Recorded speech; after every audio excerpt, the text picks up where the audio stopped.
Alright, my most anticipated out of the 3 new Milestone series is out, and thankfully it delivered. Welcome back to the channel, folks.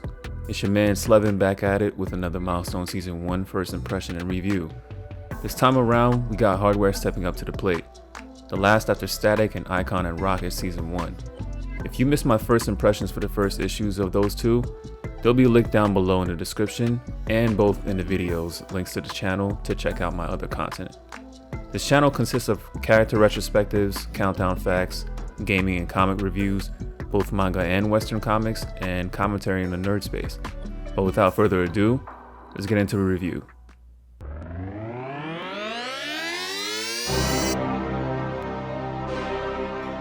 Yo.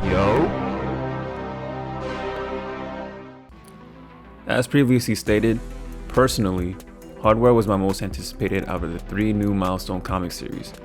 Don't get me wrong, I've always loved Static, especially as a kid and watching the TV show Static Shock. But in a way, he's become too mainstream, and as for Icon and Rocket, there was too much similarity to Superman and Stargirl, and to be frank, I've always gravitated towards characters that didn't have superhuman, metahuman mutations that made them extraordinary. I've always connected with those who use their human intellect, work to improve themselves to the point of peak human achievement. Which is why I've always gravitated towards characters like Nighthawk, Batman, Nightwing, Bronze Tiger, Mr. Terrific, Blue Beetle, etc. Of course, when it came to the Dakotaverse, Hardware fit that description to a T. A lot of people like to compare him to Iron Man, and yes, there are similarities, but in the case of Curtis Metcalf, he's not a genius, billionaire, playboy, philanthropist, trust fund baby like Tony Stark. This first issue definitely paid homage to the McDuffie runs and reflected his differences with the modern take. The first issue in the series was short, sweet, and went straight into the action.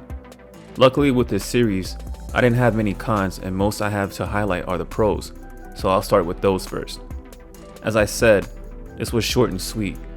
The issue started where we left off with Curtis during the Milestone Returns Infinite Edition number 0. Reflecting on the new Big Bang event and how it compared to the first protest he ever attended as a 3-year-old. Meanwhile, he dons his new suit in his warehouse, awaiting the authorities to invade. What I love about Curtis is he has a Malcolm X mentality, and you can tell the writer wanted that to be apparent. The way he responds to the invading force and his stick it to the man attitude to get things done is portrayed. Another pro for this is the art style. It is drawn very similarly to the throwback Hardware and other Milestone comics. It's gritty, rough, and the lines are done with pen ink instead of solid inking as most modern works tend to adopt. The next pro on my list is the fact that this issue, mostly narrated by Curtis himself, is littered with metaphors. It seems every time he's in a difficult situation and in the midst of a firefight, it's an opportunity to make a comparison to a situation in his life that led him to this point. Whether it's reflecting on the protests from when he was growing up, to the BLM protests that led to the Big Bang, to him using his jetpack, fighting and maneuvering choppers and comparing it to his parakeet, trying to escape into the backyard. It was well timed and crafted. I've always liked that his AI was called Pop, in order to commemorate the memory of his father, and it actually kinda acts like his father too. From time to time it will look out for Curtis's best interests when sometimes he would be in over his head. Then there's a tension between Curtis and Edwin Alba. I like the fact that the writer gave the opportunity to give the perspective of both characters before putting them at odds with one another. In the beginning, you almost sympathize with Edwin thinking maybe Curtis got the wrong idea, until he slowly but surely reveals his true nature the closer and closer Hardware gets to his vicinity. The only con or gripe I had with the issue actually had to do with the art. There were a few instances where you couldn't tell what kind of environment Hardware was in, especially how the rain blended with the surrounding buildings, and you could tell in one of the panels that they forgot to incorporate his leg when picking up his jetpack. And then the character designs would sometimes not be consistent, particularly with Edwin Alba. In one panel, he looks like a young adult, and in another, he looks middle-aged, and in another, he looks like a senior citizen.